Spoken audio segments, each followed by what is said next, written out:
fuck Donald Trump. Lors de son premier mandat, de 2017 à 2021, le président américain Donald Trump avait été vivement critiqué par plusieurs célébrités, dont Snoop Dogg.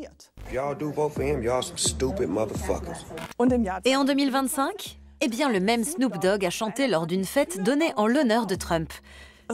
Je n'ai jamais eu autant honte d'être américaine. Chaque jour, des nouvelles délirantes nous parviennent de la Maison-Blanche. Si certaines stars soutiennent le mouvement Make America Great Again, d'autres l'ignorent. Le salut des États-Unis pourrait-il venir des Pussy Riot? Et comment réagissent ceux qui ont tout perdu et à qui le gouvernement a ôté l'espoir d'un avenir meilleur?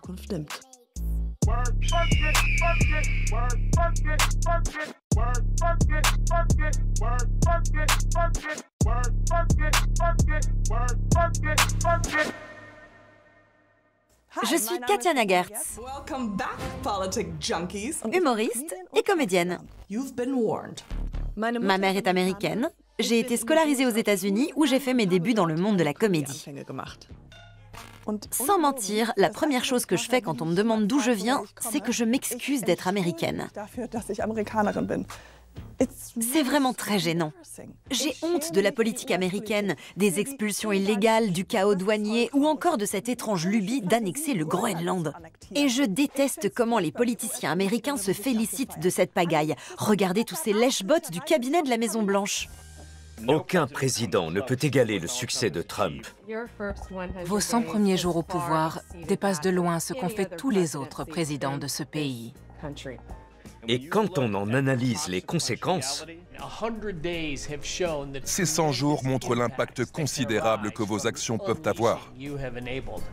Sans compter l'importance de ces mesures innovantes, c'est le meilleur gouvernement depuis la création de ce pays. C'est tout bonnement indescriptible. Ou regardez aussi ces images absolument inhumaines intitulées, je cite, « ASMR, vidéo d'expulsion d'étrangers illégaux ». Une séquence dont le son est censé être particulièrement stimulant. Sauf qu'ici, le son est celui d'un être humain en cours d'expulsion, le tout posté sur la chaîne X de la Maison-Blanche. Oui, vous m'avez bien entendu, de la Maison-Blanche.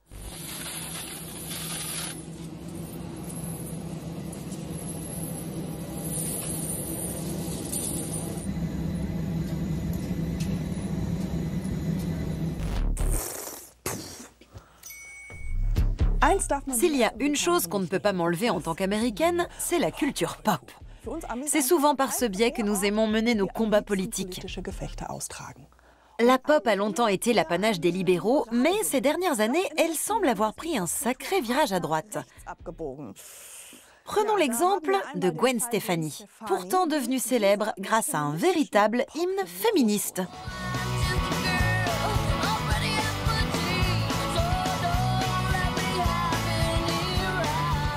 Récemment, elle est apparue dans un spot pour Hallow, une application chrétienne et conservatrice de prière. Hallow? Hello? Comment ça se prononce? Hallow? I'd love to invite you to join me in praying every day leading up to Easter on the Hallow app.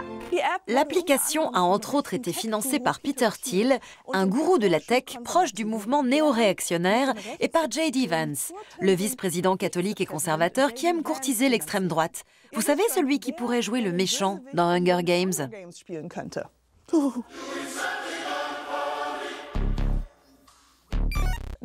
Citons aussi le cas intéressant de M.I.A., une rappeuse très politisée à gauche à ses débuts. En 2016, lors de la crise migratoire en Europe, elle s'était engagée en faveur des réfugiés dans une chanson restée célèbre.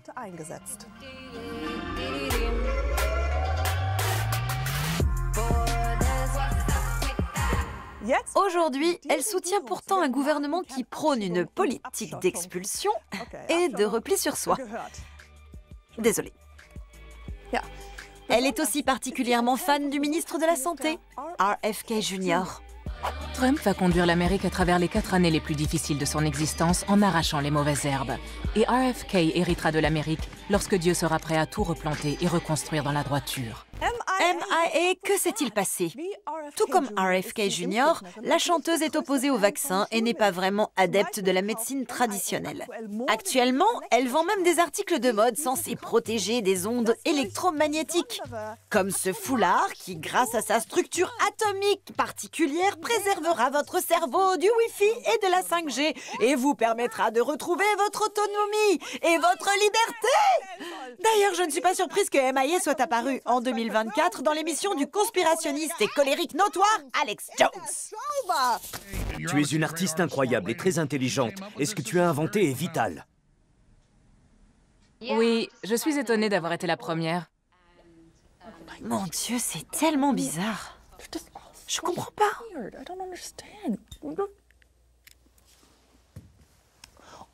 Et ça nous ramène à la curieuse transformation de Snoop Dogg. Le 18 janvier dernier, Donald Trump Jr., le fils aîné du président, a posté une vidéo accompagnée de la légende suivante. « Les temps changent, Snoop ».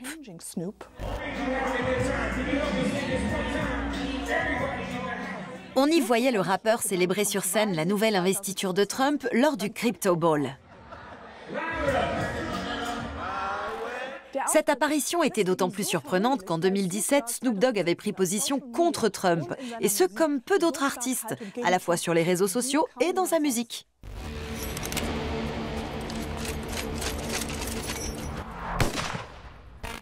La récente performance de Snoop Dogg a été vivement critiquée.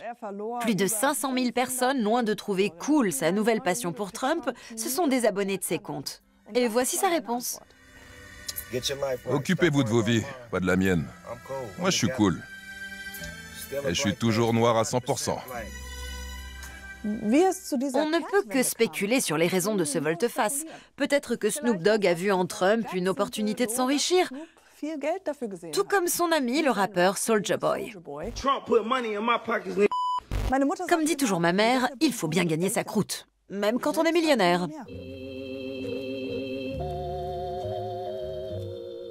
Nous avons donc d'un côté la droite ultra-conservatrice, mais où sont ses opposants? Ce n'était pas une question rhétorique. Où sont-ils exactement? Peut-être faut-il l'intervention d'un groupe punk qui a déjà fait ses preuves sous une dictature. Je vois beaucoup de peur aux États-Unis, de la peur et de la confusion. Tout ce qu'on peut faire, c'est partager notre expérience et expliquer au monde comment des lois répressives sont arrivées en Russie, comment notre constitution a été détruite et comment les opposants au régime ont été persécutés, emprisonnés et assassinés.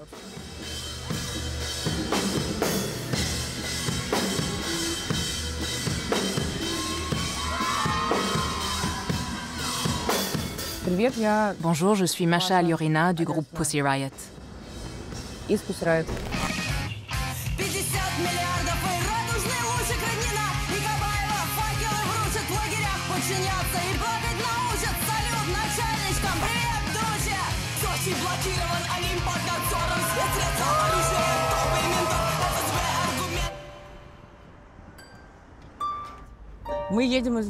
On est sur la route entre Washington et New York pour donner nos 2 derniers concerts de la tournée Riot Days. Elle va s'achever aux États-Unis en 2025, lors du second mandat de Donald Trump. À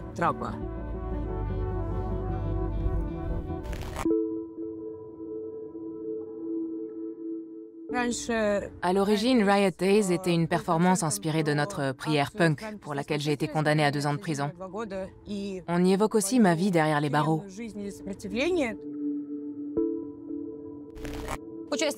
Masha Aliorina du groupe Pussy Riot a été libérée aujourd'hui.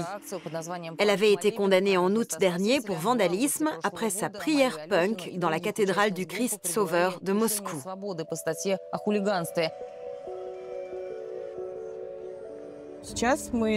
Aujourd'hui, notre histoire continue. C'est important pour nous de raconter comment la Russie a changé et comment Poutine a entraîné notre pays dans une guerre d'agression. Certaines personnes tentent de faire face à la répression et nous voulons aussi témoigner et parler de ce qui leur est arrivé.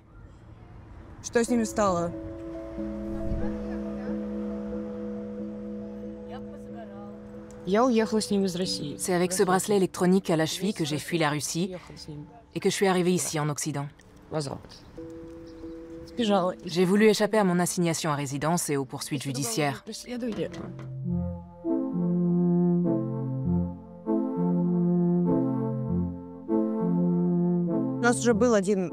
Notre dernière tournée en Amérique du Nord remonte à novembre 2023, soit un an avant les dernières élections. À l'époque, la plupart des gens qui venaient à nos concerts ne pensaient pas que Trump serait réélu. Aujourd'hui, j'ai l'impression que bon nombre d'entre eux sont déprimés et ne savent pas quoi faire. Ils ne savent pas comment résister. Je pense pas qu'on puisse transposer l'histoire de la Russie et celle des États-Unis à l'identique, mais notre expérience peut tout de même s'avérer utile pour les gens d'ici. Dans le sens où nous savons ce qui risque d'arriver lorsqu'une personne obtient un pouvoir illimité et le conserve pendant des années.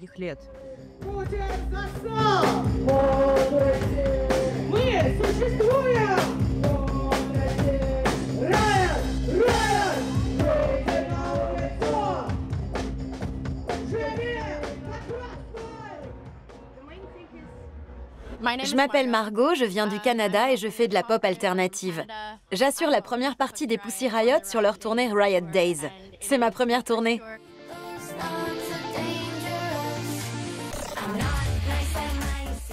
Hier, sur scène, j'ai utilisé le mot fascisme. Et juste après, j'ai eu un peu peur. Mais ce n'est pas normal. Je ne devrais pas être effrayée de dire ce que je pense. En ce moment, il est important d'organiser des concerts, de prendre la parole et que le public se sente visible et compris. Parce que nous vivons une époque où beaucoup de gens ont peur d'être eux-mêmes. Oui, il faut dire ce qu'on pense, tout en faisant preuve d'empathie. Les personnes qui ont voté pour Trump restent nos frères et sœurs. Ils ont simplement un point de vue différent du nôtre. Et il est inutile de les blâmer pour ça. Je m'appelle Steve et je représente les Pussy Riot ainsi que de nombreux autres artistes militants. Ce n'est pas un secret. Dans tout le pays, on tente de faire disparaître la moindre forme de diversité, d'égalité et d'inclusion. Aujourd'hui, de plus en plus d'artistes britanniques et canadiens hésitent à venir aux États-Unis à cause de ça. Et les répercussions sur notre vie culturelle sont nombreuses.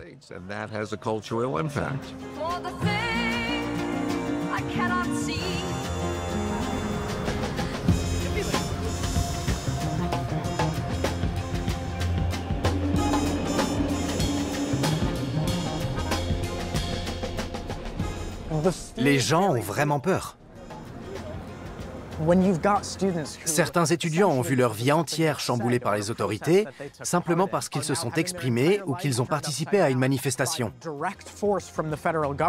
Depuis, on y réfléchit à deux fois avant de dire quelque chose contre le gouvernement, en particulier quand on est étudiant étranger.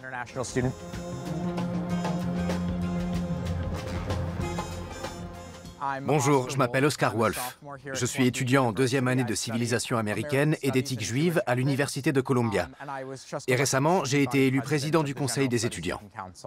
Est-ce que la vie universitaire est telle que je l'avais imaginée il y a 2 ans? Absolument pas. Je vais vous retracer l'évolution de toutes les tensions qui règnent sur ce campus. En septembre 2023, quand j'ai commencé mes études, tout était normal. Et puis, il y a eu le 7 octobre. Depuis, la situation s'est envenimée et la crise n'a fait que s'accroître jusqu'à l'installation du campement au printemps dernier.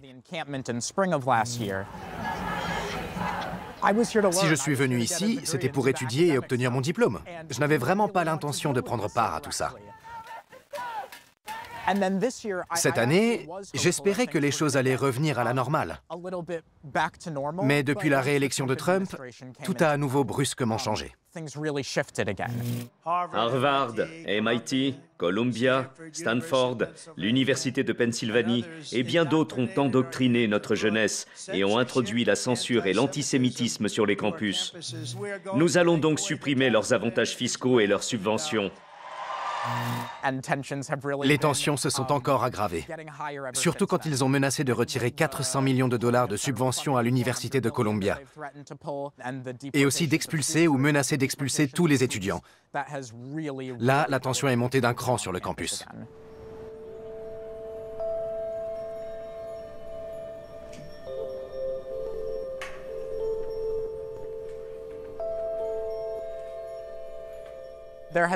Une longue liste d'exigences a été adressée aux universités. Le gouvernement souhaite avoir une influence sur les programmes d'études et la manière dont les cours sont donnés. Trump a d'abord exigé que l'État supervise plusieurs filières universitaires, comme le département d'études sur le Moyen-Orient de Columbia. Depuis, il réclame même une supervision de l'État pour l'ensemble des universités du pays. La pression qu'il exerce est principalement financière. Et la situation est vraiment grave. Car si 400 millions de dollars venaient à manquer d'un seul coup, le fonctionnement de l'université en serait dramatiquement affecté.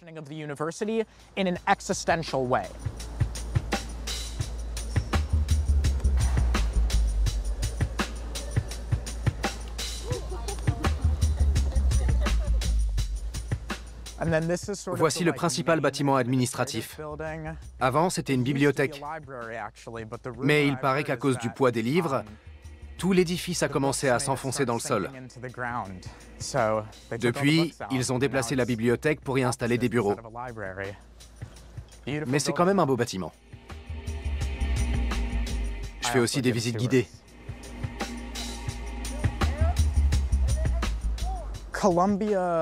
Columbia a plus ou moins réagi aux mesures de l'administration Trump par une capitulation intégrale.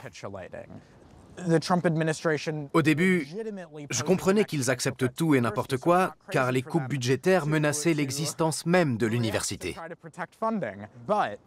Mais quand j'ai vu que Harvard s'opposait aux mesures de Trump, poursuivait le gouvernement en justice, et que de plus en plus d'universités se révoltaient, je me suis demandé si Columbia n'aurait pas pu réagir plus fermement.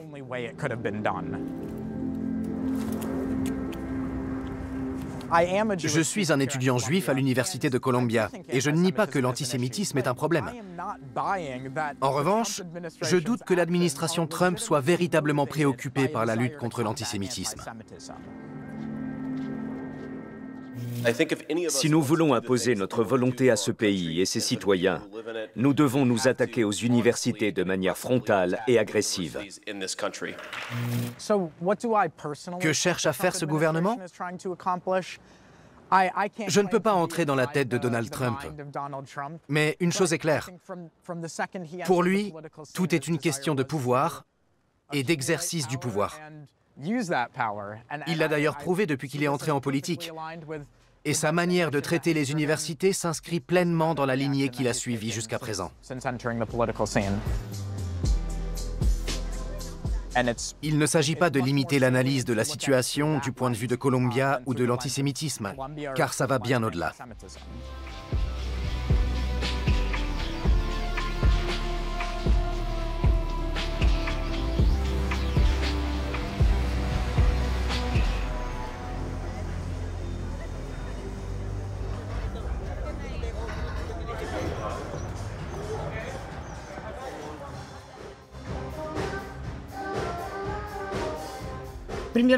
En général, les spectateurs qui assistent à nos concerts ne savent pas à quoi s'attendre. On leur raconte l'histoire des Pussy Riot et l'histoire de la Russie. Et on relate nos expériences en Russie avec des sous-titres. Le tout accompagné de vidéos de nos actions et d'archives personnelles. La plupart du temps, notre public est composé de gens du coin. Mais on croise aussi parfois quelques immigrés russes. J'ai l'impression que tout se dégrade aux États-Unis. Malheureusement. À cause de Trump. La situation devient difficile pour les gens qui sont différents. Pour les communautés queer, trans et noires. Bref, pour toutes les personnes qui ne sont pas des hommes blancs. Je suis trans et je dois dépenser beaucoup d'argent pour les hormones. En plus, ils risquent bientôt de me mettre dans un avion qui m'enverra dans un camp de rééducation. C'est une perspective sacrément pourrie.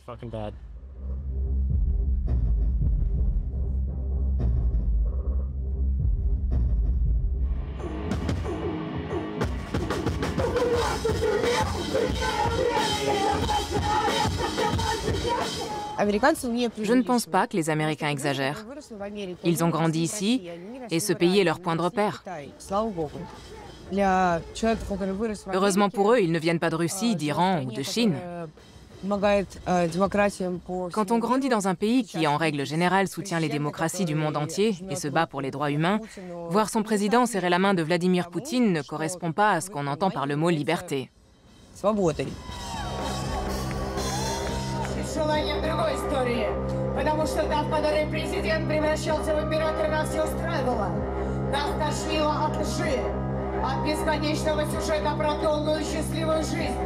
За которой в реальности не было ничего.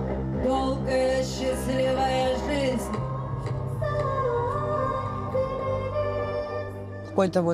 Pour l'instant, je ne vois pas beaucoup de résistance active contre Trump et son gouvernement. Mais ça ne veut pas dire qu'il n'y a aucune volonté de les contrer. La plupart des gens n'entrent en résistance que lorsque le danger est devant leur porte. Avant ça, rares sont ceux qui sont réellement prêts à se battre.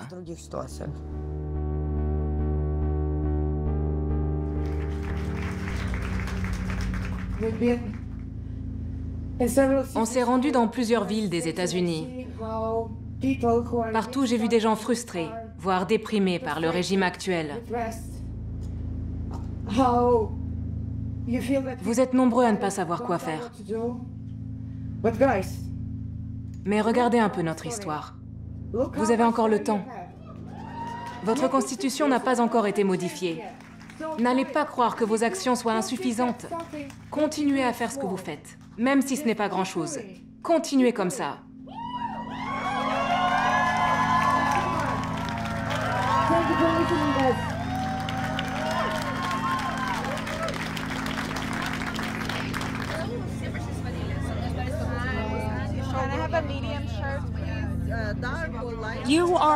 T'es une vraie battante. Tu m'as beaucoup inspirée. Et merci pour ce que tu as dit à la fin du concert. C'est vrai que les Américains ont peur. Ils sont tétanisés même. Mais ça m'a fait un bien fou de voir votre motivation, votre passion et de ressentir toute votre intensité.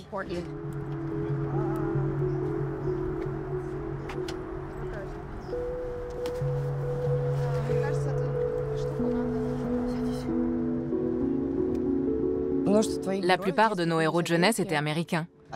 Et maintenant que je fais des tournées aux États-Unis, ce sont les Américains qui me demandent à moi ce qu'ils doivent faire.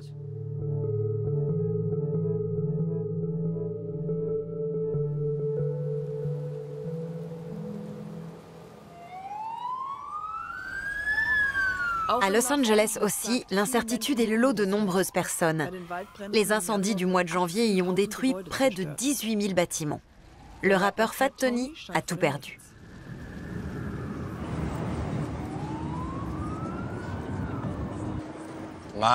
Ma maison d'Altadena a complètement brûlé. L'administration Trump n'en a rien à faire du changement climatique.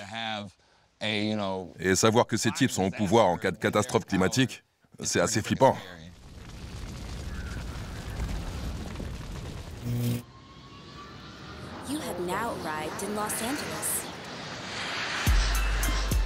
Salut, je m'appelle Fat Tony. Bienvenue à LA.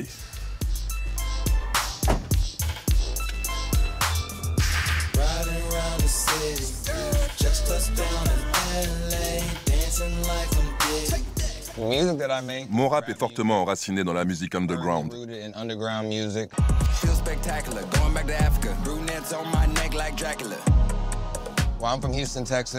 À l'origine, je viens de Houston, au Texas. Sans la musique, j'aurais jamais quitté le Texas. J'aurais même jamais pris l'avion. Ma vie entière, je la dois à la musique.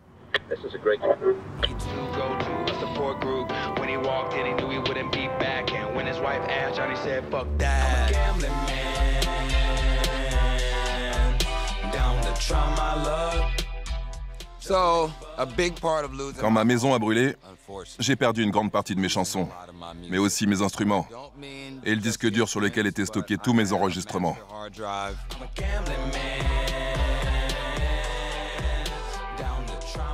On est en route pour Altadena. Je vais vous montrer ce qui reste de mon ancienne maison.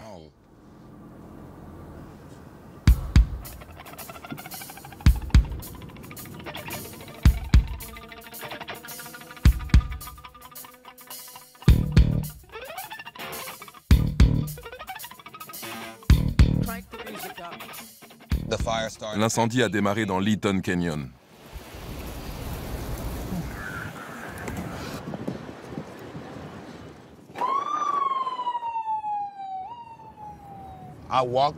Quand je suis sorti dans la rue, le ciel tout entier était rouge et très lumineux. C'était complètement fou. Au départ, mon quartier ne faisait pas partie de la zone à évacuer.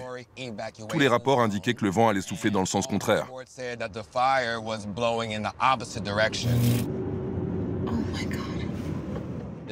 Cette catastrophe est clairement liée au changement climatique. De tels incendies ne sont pas très courants à Altadena. Ça arrive plutôt à l'ouest de la ville, à Malibu ou Pacific Palisades. Personne n'imaginait une seule seconde que notre quartier allait être ravagé par les flammes.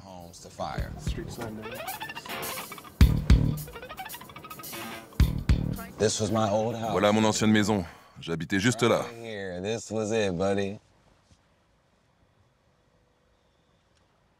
Wow.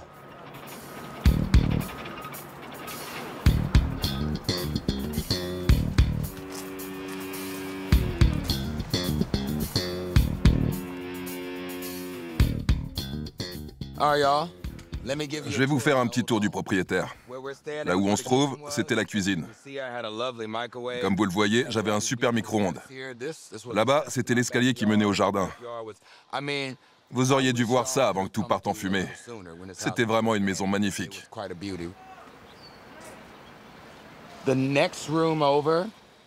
J'avais installé mon bureau et un petit studio dans la pièce du fond. Ce qui craint, c'est que juste avant l'incendie, j'avais réuni l'équipement idéal pour faire de la musique. J'avais un contrôleur MIDI, un contrôleur DJ, une boîte à rythme, ma basse et mes guitares.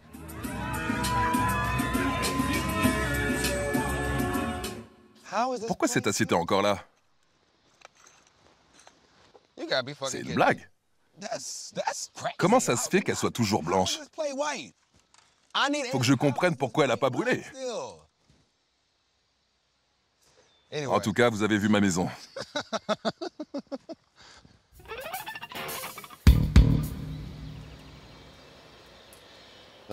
Je suis passé par toutes les différentes étapes de la tristesse. Le premier mois, j'avais une énergie quasi maniaque. Plein de gens m'ont contacté, des amis, de la famille et des inconnus. J'ai aussi lancé une collecte de fonds. J'avais vraiment pas le temps de penser à mon chagrin. J'ai même donné quelques concerts caritatifs pour soutenir les gens qui avaient besoin d'aide. C'était cool de voir la rapidité avec laquelle tous ces concerts et ces événements ont été montés pour récolter des fonds. Tout ça s'est produit seulement quelques jours après les incendies. Moi aussi, j'ai été soutenu financièrement par l'administration de protection civile contre les incendies. Mais j'ai reçu plus d'argent de mes amis, de ma famille, de mes fans et d'inconnus que du gouvernement. Ce quartier d'Altadena était vraiment magnifique et très diversifié. Depuis longtemps, on y trouve une importante communauté noire. Mais avec les incendies, beaucoup de gens se sont sentis abandonnés. Ce qui craint, c'est que Pacific Palisades a davantage attiré l'attention des médias, simplement parce que c'est un quartier où vivent de nombreuses célébrités.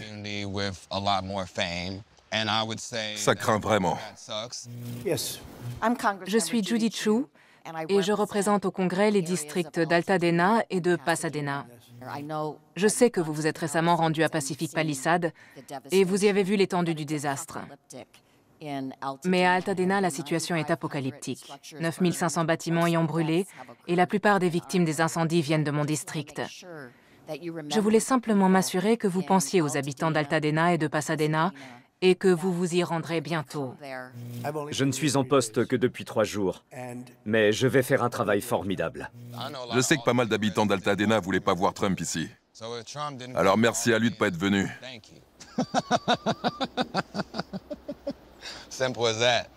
On a besoin d'une aide financière et d'un véritable soutien. Si un politicien veut nous voir alors qu'on a vécu un traumatisme, parlons de ces sujets en priorité. Parce que j'ai pas envie qu'on vienne simplement me taper sur l'épaule en disant qu'on est désolé pour moi.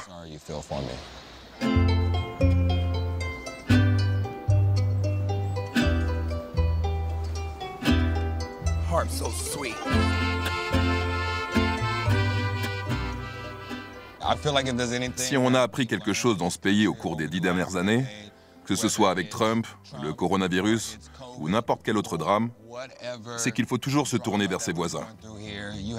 Ce sont eux qui vous aideront le plus rapidement. Si vous n'aimez pas votre gouvernement, la première chose à faire est de trouver des gens qui pensent comme vous. Et ensuite, soutenez-vous les uns les autres.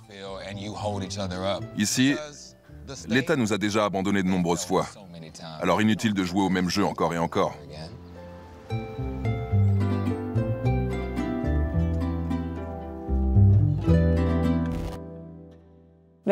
À en croire Hollywood, les Américains sont d'éternels optimistes.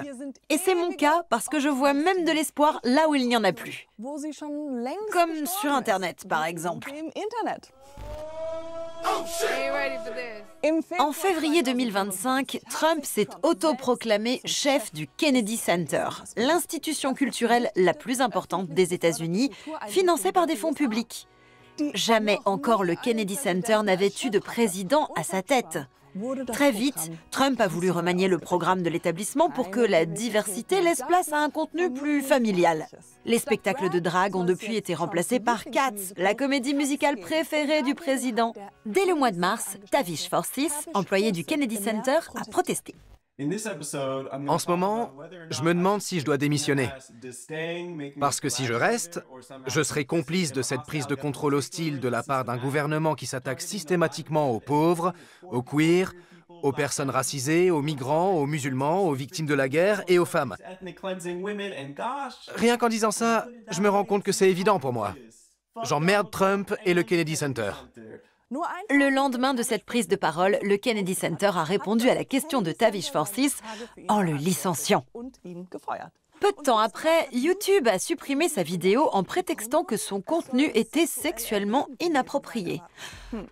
Moi qui croyais que seuls les tétons des femmes étaient...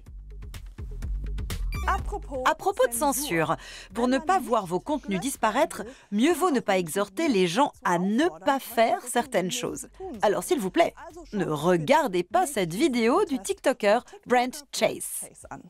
Je vous demande surtout pas de taper Golfe d'Amérique sur Google, de faire défiler la page et de laisser en commentaire « l'original était meilleur ».